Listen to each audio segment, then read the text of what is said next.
If we want to succeed in business, we get to learn how to achieve a goal successfully and preferably faster than other people in our industry. Because actually following through on all those big plans, kind of a big deal. So if you are a female entrepreneur, hit that subscribe button and let's talk about 5 must-do steps to make sure you're making this happen and in 90 days. What's up, boss lady? I'm Tara Wagner, your belief breakthrough coach, and I want to share with you my foolproof method of setting and achieving quarterly goals. If you've ever heard the quote, the Abraham Lincoln quote, if you give me 5 hours to chop down a tree, I will spend the first 4 sharpening my axe. That's a little bit what this video is about. It's about doing that preparation to make sure that you're able to set, achieve, reach those goals in 90 days. I'm not going to ask you to spend 80% of your time on preparation because that's just distraction, but I am going to ask you to walk through some really important, really mindful steps to make sure that you're getting started on the right foot and that you're actually setting a goal that can be achieved in 90 days. Step number 1 on how to achieve a goal successfully is to get more specific. Most goals fail, not because they're bad goals, but because they aren't actually goals at all. They're dreams, they're visions, they're big ideas, but there's no specificity to it. There's nothing specific saying, this is actually what I'm going to be doing, this is when I'm going to be doing it by. So you've probably heard of SMART goals. The very first letter is specific. The second one is measurable, which I also think is another way of saying specific.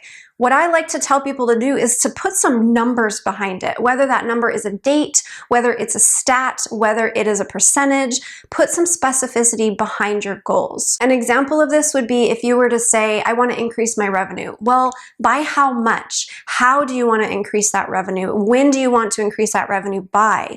If you can say, I want to increase my revenue by 10%, that's a great way of being specific. If you can say, I want to increase it by 10% by doing these things, that's even better. So sit down with your goals, make sure that they are specific and measurable. Make sure that it's something that's actually going to be able to give you a clear path and direction so that you know how to actually achieve it. And one last thing on this, make sure that you're not setting too many goals at once.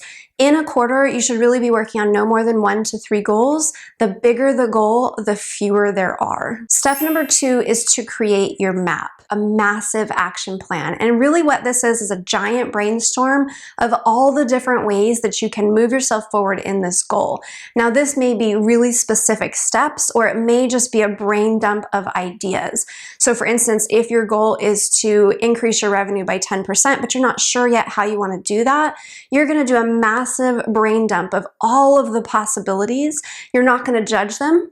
You're not going to think about how they're going to get done. You're just going to brainstorm, put everything down on paper until you have one big, gigantic list of ideas that you could potentially attack. What are all of the ways that you can make this happen? When you have that list, then you're going to go back and you're going to prioritize it.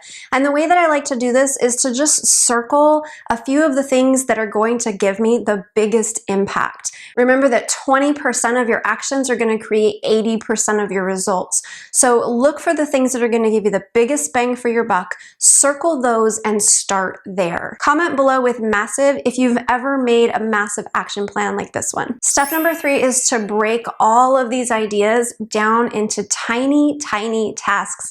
I heard someone refer to these as lazy goals, and I think I'm going to steal that because I love the idea of having such small tasks on my list that it almost seems lazy. So instead of make more money, it's going to be call 2 people or send 1 email or whatever you can do to break it down into such small tasks that you can get them done in 5, 10, 15 minutes.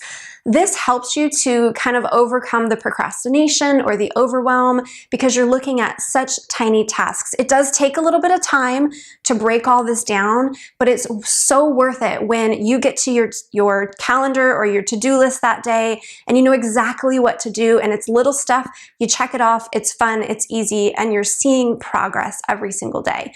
Do this planning ahead of time, and you're not going to be spinning your wheels week by week trying to figure out where should I be focusing my energy on now. Once you have it all broken down, then it's time to time block it. And if you're not familiar with time blocking, be sure to check out my video. I will put it up in the corner as well as in the description so that you can learn how to time block effectively so that you're getting the most done in the least amount of time possible. The reason it's important to time block is that this is going to show you if you actually have enough time for all of these ideas on that massive action plan. You're going to start with the big ones first, and if you have additional time to fill in, you can start pulling in some of those other ideas. Or if you try to put in the big ideas and you realize you don't even have time for those, you may find that you need to scale back a little bit, you need to outsource a little bit more, you need to get creative in how you're going to get it done. But this is going to give you a realistic view of what you're going to be able to do in the next 90 days. So make sure that you actually time block for it. Step number 4 might be my favorite. It's one that was taught to me by one of my coaches, and that is failure projection. Basically, what you're going to do is project yourself into the future. You're going to say, it's 90 days from now. I did not hit my goal. Why? What happened? And you're going to do another giant brain dump of all of the possible things that happened to stop you from hitting your goal. The reason that I love this is that it allows us to actually do effective planning for potential obstacles or barriers or challenges. So many people will not do this because they think that if they focus on it, they're going to create it. No, I'm sorry. That's not what happens. What you're going to do is be able to be proactive about potential challenges. So if you know, hey, my kids tend to get sick this time of year, and that's what I projected threw me off my path, that's going to be something that you're going to be able to get creative with before it happens. Figure out, how can I keep them healthy? Or what can I do? What can I have put into place already to make sure that we can keep moving even if they do get sick? This kind of proactive planning is crucial. It's not a negative law of attraction. You're not going to create any of these negative things by planning and being proactive for them. By the way, if procrastination makes it on this failure projection list, be sure to subscribe because I have a video next week all on how to not procrastinate. Step number 5 is to choose your mindset, to choose the right mindset. What I want you to do is ask yourself, in order to reach this goal, who do I need to be? How do I want to feel? And how can I create habits or routines that will help me to feel this way? And what mindsets, habits, or beliefs do I need to overcome?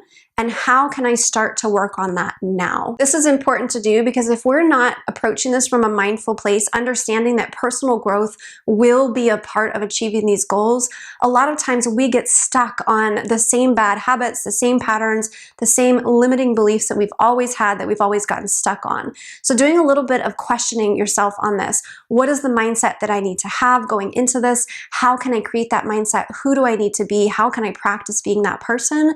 Is going to help you actually stay on track and reach and achieve this goal. If you think you need some help with this mindset piece, I want you to check out my free belief breakthrough training. It's called Bottlenecks to Breakthroughs, and it's actually my entire belief breakthrough process in one place. It teaches the only 5 areas you need to address when it comes to changing your mindset and overcoming things like overwhelm or imposter syndrome. There are also some really helpful exercises in there that will help you in learning how to achieve your goals successfully in the next 90 days. Again, it's free. It's called Bottlenecks to Breakthroughs, and you can find it with a link in the description below. While you're down there, also leave me a comment. Let me know what you want to achieve in the next 90 days and who you need to be to achieve it. Then hit subscribe if you're a female entrepreneur and would love more videos like this one. Give me a thumbs up and share this video with other female entrepreneurs that you know it will support. Thank you so much for watching. I will see you next time. Justin, you are so distracting me with your abs right now. Boom.